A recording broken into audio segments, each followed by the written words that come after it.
Did you know that one of the most infamous Roman emperors is often remembered for his tyranny and madness? Yes, we're diving into the life of Nero, a figure whose name has become synonymous with despotism. Stick around as we unravel the reasons why he's regarded as the worst emperor in Roman history. Picture this. The Roman Empire, a colossal force in the ancient world, was ruled by a series of emperors. Some celebrated for their wisdom and achievements, like Augustus and Trajan, while others, like Nero, plunged the empire into chaos. Nero's reign from 54 to 68 AD was marked by scandal and destruction, transforming a once thriving Rome into a realm of fear and instability. How did this young ruler, who initially seemed promising, devolve into a tyrant? Let's explore. Nero was born in 37 AD, not originally in line for the throne. His mother, Agrippina the Younger, was determined to elevate her son's status. After orchestrating the poisoning of Emperor Claudius, Nero ascended to power at just 16.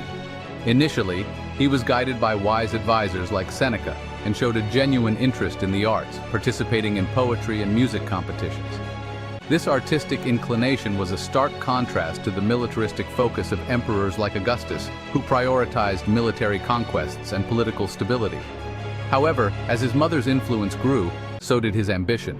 In a shocking turn, he had Agrippina murdered, marking the beginning of his descent into tyranny. Unlike Trajan, who expanded the empire and was beloved by his people, Nero's actions became increasingly erratic and self-serving. He surrounded himself with sycophants, dismissing wise counsel in favor of those who would indulge his whims. Nero's reign is defined by a series of notorious events, the most infamous being the Great Fire of Rome in 64 AD. While the city was engulfed in flames, rumors spread that Nero had ordered the fire to make way for his opulent palace, the Domus Aurea. In a twisted scapegoating maneuver, he blamed the Christians, leading to brutal persecutions.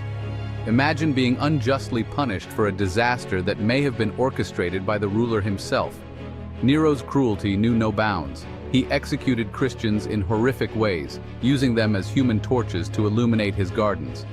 This behavior starkly contrasts with the more benevolent rule of Marcus Aurelius, who was known for his philosophical approach to governance and compassion for his people. While Marcus sought to improve the lives of his citizens, Nero was consumed by his own desires, often forcing citizens to endure his public performances regardless of their interests. His reign became a chaotic blend of narcissism and incompetence, solidifying his reputation as one of history's worst rulers. Falling action. As you can imagine, Nero's despotic rule had dire consequences. The Roman Empire began to unravel under his extravagant spending and heavy taxation, leaving citizens in despair. Revolts erupted across provinces, particularly in Britain and Gaul, where local leaders began to challenge his authority. Even the military, once loyal to him, began to turn. The Senate, fed up with his excesses, declared him a public enemy. Nero's obsession with his image and performances led him to neglect the empire's pressing matters, resulting in widespread discontent. The once unified Roman Empire was fracturing. Isolated and facing rebellion, Nero fled Rome in 68 AD, ultimately taking his own life. His death not only marked the end of the Julio-Claudian dynasty, but also plunged Rome into a chaotic year known as the Year of the Four Emperors. This period of instability saw multiple claimants to the throne, highlighting the fragility of power when leadership fails. So, what's Nero's legacy? He epitomizes tyranny, cruel, incompetent, and self-indulgent. His reign serves as a cautionary tale about the perils of absolute power and the depths of human depravity. Historians reflect on how one emperor's madness can lead to the downfall of an entire empire, a lesson that resonates even today.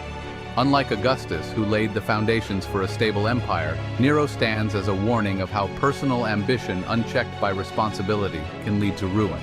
Moreover, Nero's story invites us to consider the broader implications of leadership. It serves as a reminder that true leadership should prioritize the well-being of the people over personal whims. The impact of his reign is felt even in modern discussions about governance and the responsibilities of those in power. Now that you've learned about the worst Roman emperor in history, what are your thoughts? Do you agree that Nero deserves this title, or do you have someone else in mind? Share your opinions in the comments below.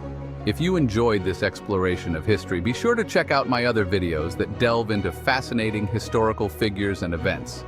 Don't forget to like and subscribe for more intriguing content. Thanks for watching, and see you in the next video.